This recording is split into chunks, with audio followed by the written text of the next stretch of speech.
Hi, everyone. Welcome back. Today, we're going to be talking about how to give people what they most need. And I am really privileged to be joined by Tracy, who has a lot of experience leading small groups and training small group leaders. So, hi, Tracy. Thanks for joining us. And Hi, Drew. Hi, everyone. we're really excited to get a chance to learn from you. So Tracy, a lot of people who are going through this training, it's their first time leading small groups. Do you remember what that felt like for you when you were first leading small groups? Like what was concerning for you as you started as a small group leader? So many concerns. I remember it really well. I didn't grow up in the church and I had only been a Christian even for like a few years. So I was intimidated by the whole thing. Like I didn't feel like I knew enough about the Bible. I didn't know like what I would do if people said things that I didn't know how to handle. You know, there's just a lot of unknowns when you walk into that thing. And I think I was really worried about just, will I do it right? Like, or will something happen that I won't quite know how to handle, which I think is really common to feel all those things. It does feel like there's so much you don't know when you get in, and that's what you're most aware of. And so it's intimidating. It really can be. I'm Mm-hmm. excited because one of the things we're talking about today is we're trying to narrow it a little bit and say, how do we give people what they most need? Because it's just like what you were just saying. It feels like there could be so much that the people in our small group need from us. But we've really zeroed in and said, you know what people often need the most is encouragement. Mm-hmm. Have you found that to be your experience? Like, what's the role of encouragement as a small group leader? Yeah, absolutely. I often think of this one Dietrich Bonhoeffer quote that says, Christ in my sister or brother is stronger than the Christ in me.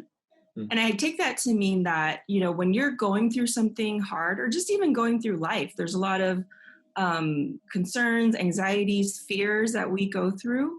But it's often our sisters and our brothers that can come in and speak the truth of God to us in those places.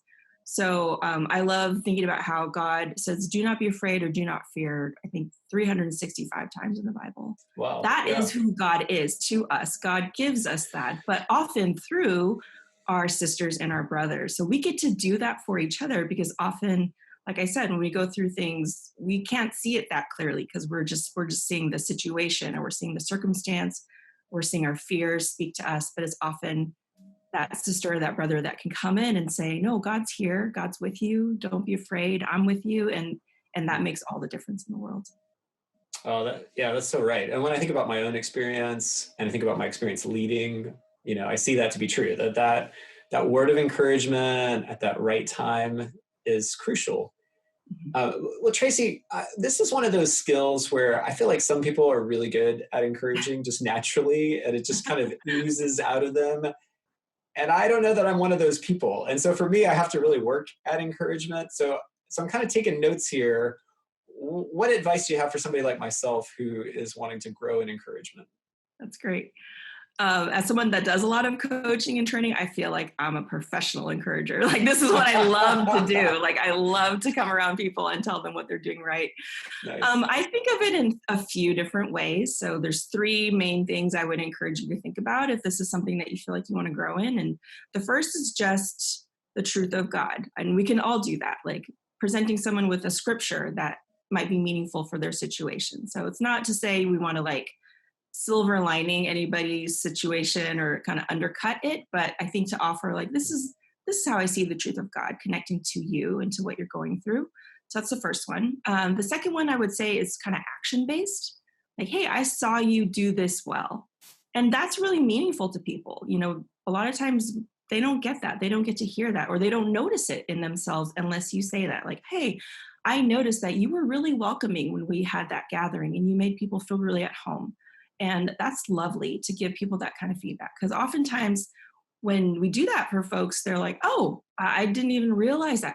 That just was natural to me. I was just doing it. And you coming alongside them and saying that and pointing that out can really help them pay attention to what God might be wanting to say in that moment.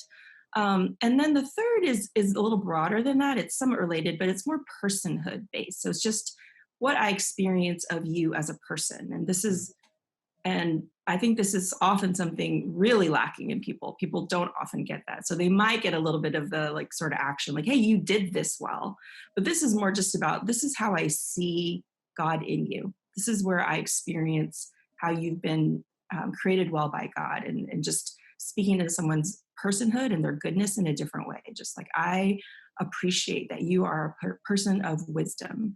I appreciate that you are a person that spreads joy in your presence. Like, you just light up a room with joy when you come into it. That's a little bit different. You can see how it's a little bit different than just Yeah.